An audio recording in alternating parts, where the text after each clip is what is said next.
bạn số đây bằng phone hoặc thì cái nó chỉ là nhau ta mà đánh trong com Facebook YouTube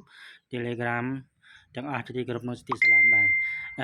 ngàyนี้คือខ្ញុំមានសัตว์មួយនេះដែលខ្ញុំថតចប់ជាមួយនឹងការជើរបស់បងប្រុសម្នាក់គាត់ចិញ្ចឹមណាតែខ្ញុំអត់ដឹងថាជាសัตว์អីទេបើតាមមើលទៅសភាពវានេះគឺ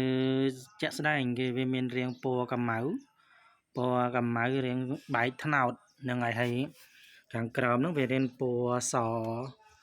សវាមិនសទេវារាងលក្ខណៈដូចជាពណ៌ដោះគោបន្តិចកម្ៅបន្តិចត្នោតបន្តិចចឹងណា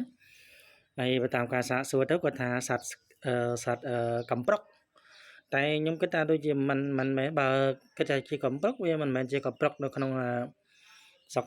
ខ្មែរខ្ញុំគិតថាវាអត់មានទេដោយសារអីអត់ដែលជួបប្រទះសោះហើយ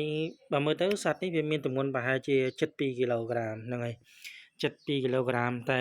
កតុយវាប្រហែលជា5-6 ទឹកហើយបើយើងគិតពីបដ ாய் ខ្លួនរហូតដល់ចុងកតុយពីចុងចំហដល់ចុងកតុយនេះប្រហែលជា8ជាងទៅ9ទឹកហ្នឹងហើយចិត្ត1ម៉ែត្រអីហ្នឹងហើយបញ្ជាក់ម្ដងទៀតដែរខ្ញុំអត់ច្បាស់ទេខ្ញុំអត់ច្បាស់ថាជាសត្វអីទេព្រោះខ្ញុំអត់ដែលឃើញអត់ដែលស្គាល់ប៉ុន្តែគាត់ថាសាកសួរទៅតាមអ្នកចិញ្ចឹមគាត់ថាសត្វកំប្រុកហើយបើសិនជាពុកម៉ែបងប្អូនទាំងអស់ដែលលោកបានស្គាល់អញ្ចឹងណាគាត់ជួយ